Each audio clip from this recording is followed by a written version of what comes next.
दोस्तों, इस हिंदू भाई ने सीधा पीएम मोदी पर निशाना साधते हुए कहा कि इस देश में अगर आई लव मोहम्मद लिखने पर एफआईआर दर्ज होती है तो सबसे पहले पीएम मोदी पर होनी चाहिए। क्या कुछ कहा इस वीडियो में, देखे जरा। अगर प्रॉफिट मोहम्मद साहब की बात करने पर अगर इस देश में एफआईआर होती है तो उस देश के अंदर एफआईआर में देश के प्रधानमंत्री का भी नाम होना चाहिए। मैं क्यों कह रहा हूं, मैं कोई अपने मुंह से नहीं बोल रहा हूं।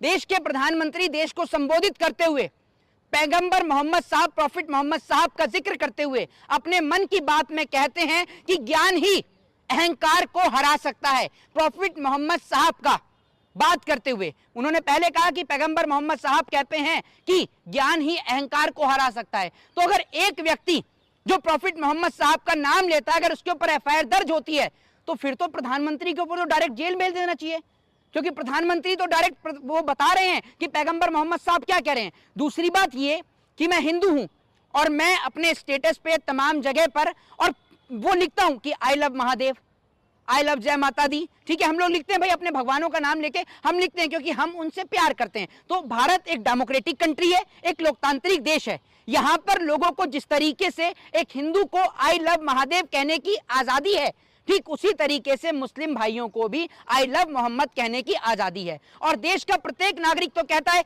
कि आई लव बाबा साहब भीमराव अंबेडकर, कि हम लोग उनको देखते हैं, उनको देखकर सीखते हैं। उनके द्वारा बनाए गए संविधान में सबको एक बराबर दर्शाया गया है। दूसरी चीज ये कि अगर इस देश में प्रॉफिट मोहम्मद साहब का नाम लेने पर एफआईआर होती है तो वो लोगों को जेल क्यों नहीं भेजा जा रहा जो अजमेर शरीफ में चादर भेज देते हैं। देश के प्रधानमंत्री खुद अजमेर शरीफ पर चादर भेजते हैं, आपने देखा होगा। उनके साथ में किरण रिजिजू और वो जमाल सिद्दीकी दोनों मौजूद होते हैं, जो प्रधानमंत्री के द्वारा भेजी गई चादर को वहां पर चढ़ाने का काम करते हैं। फिर जिस उत्तर प्रदेश की ये घटना है, उसी उत्तर प्रदेश के अंदर एक लुलु मॉल बना हुआ है, जिस लुलु मॉल का उद्घाटन करने के लिए स्वयं उत्तर प्रदेश के मुख्यमंत्री योगी आदित्यनाथ उर्फ अजय सिंह बिष्ट वहां पहुंचते हैं। जबकि उस लुलु मॉल का अगर मालिक देखा जाए तो मालिक का नाम है यूसुफ भाई। तो एक और तो आपके राज्य में मुख्यमंत्री खुद मुसलमान के मॉल का उद्घाटन करने जा रहा है। और यह बात तो हिंदुओं को समझनी चाहिए कि हिंदुओं के कौन से मॉल का उद्घाटन उत्तर प्रदेश के मुख्यमंत्री योगी आदित्यनाथ ने किया है। तो उसका जवाब है एक भी नहीं। मेरे को तो नहीं दिखा आज तक कोई हिंदुओं के मॉल में पहुंचे हो। लेकिन मैं आपको बताता हूं, ये प्यार करते हैं पैसे वाले मुसलमानों से, ये प्यार करते हैं उन तमाम लोगों से। अब एक बात आप मुझे बताइए, इस बात को सुनकर कि प्रॉफिट मोहम्मद साहब का नाम लेने पर एक व्यक्ति के ऊपर एफआईआर दर्ज हो जाती है, इसको लेकर देश के तमाम मुसलमानों की भावनाएं आहत हुई। कई जगह मुसलमान सड़क पर भी उतरे। बिना परमिशन के सड़क पर उतरना गलत है। आप सड़क पर उतरे, कुछ मुसलमानों ने आपत्तिजनक बात भी कही, जिसका विरोध मैं ही नहीं खुद मुसलमान समाज भी करता है। तो इससे सब मुसलमानों की भावनाएं आहत हुई ना। लेकिन शाहनवाज हुसैन वो भी मुसलमान है, ठीक है, मुख्तार अब्बास नकवी वो भी मुसलमान है जो कि भाजपा में है, लेकिन इनकी भावनाएं आहत नहीं हुई, क्योंकि ये लोगों को पता है कि भाजपा का प्रोपोगेंडा क्या है।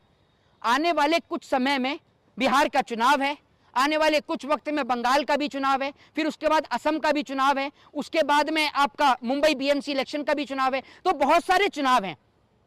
अब चुनाव को मैनेज कैसे किया जाए? देश में इतने बड़े बड़े मुद्दे आके खड़े हो गए।